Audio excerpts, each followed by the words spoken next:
You know that supercomputer you carry around in your pocket every day? Your phone? Have you ever really stopped and thought about what separates that powerful little device from, well, just being a fancy paperweight? I'm serious. What's the one thing that makes all the difference? It's a pretty simple question, but the answer is the key to our entire digital world. Yup, it's software. It's the invisible magic, the set of instructions that brings all that cold, hard metal and glass to life.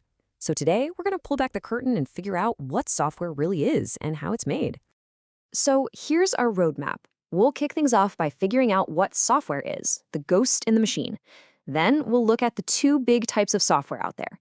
After that, we'll get into how we humans actually talk to computers, explore the art of making a plan, and finally, see how that plan turns into a real working program. All right, first up, the ghost in the machine.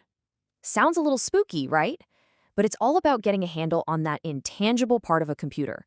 You know, the part you can't physically touch, but without it, absolutely nothing happens. So, at its heart, software is really just a collection of programs, which are themselves just sets of instructions that tell a computer what to do. The easiest way to think about it is this: hardware is the body, but software is the brain. You can't have one without the other. Now, not all software is the same. It's actually split into two huge categories, and they both work together to run pretty much everything you do on your devices. Okay, think of it like a theater. On one side, you've got system software. This is the stage itself, the lights, the curtains, the sound system. It manages all the behind-the-scenes resources and creates the environment. On the other side, you've got application software. These are the actors on the stage. They're the ones we actually interact with to get specific jobs done. And you'll definitely recognize these names: Mac OS, Windows, Android. These are the operating systems. They're the most important kind of system software, the true stage managers that make sure everything else can run smoothly. And these are the actors, the programs that run on top of that system software. We usually just call them apps. From surfing the web with Chrome, to a Zoom meeting, to checking your bank account, these are the tools built to solve a very specific problem for you. Okay, so we know what software is, but where does it come from? How does a person, a human being, tell an inanimate box of electronics what to do? That brings us to our next part: talking to a machine.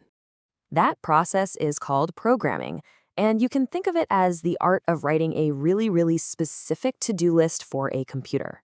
The final result of all that work is what we call a program.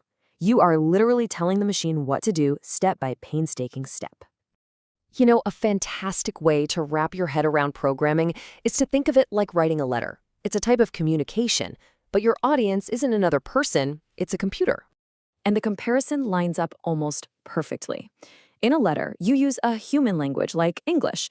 In a program, you use a programming language like Python. A letter has a structure, right? An opening, a body, a closing.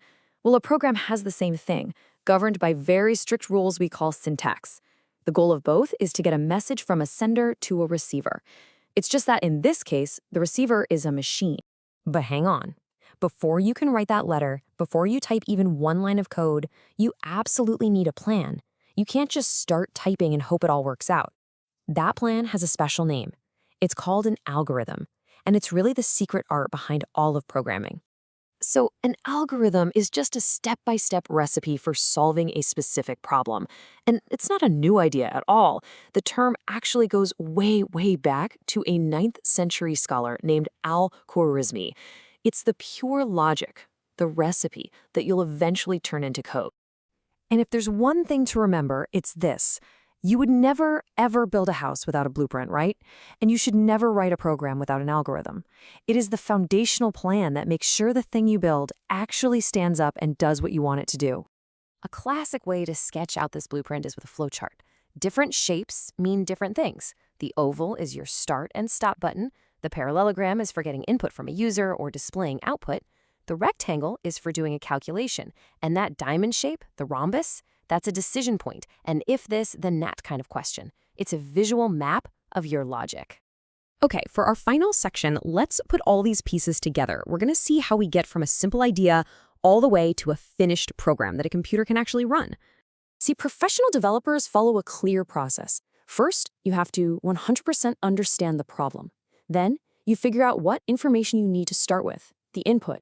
and what result you want at the end, the output. You figure out the steps, you design that critical algorithm, and then, and only then, do you actually start writing code. And after that, you test it and you test it again. Let's use a super simple example to make this real. Our problem is pretty basic. We need a program that can find the average of 5 numbers. So here's our algorithm, our blueprint. First, we start. Then we need to read the 5 numbers from the user.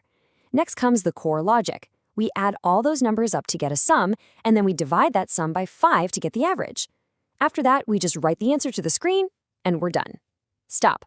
A perfect, clear, unambiguous recipe.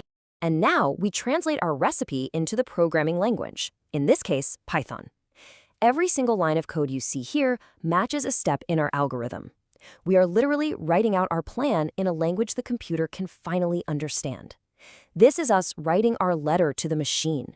And what happens when the computer reads our letter and follows the instructions? It works. It gives us the right answer. We feed it the numbers 5, 8, 7, 9, and 24, and it calculates and shows us the average, 10.6. We went from a problem to a plan to a program to a solution. That's the whole journey right there. So in the end, that's really all software is.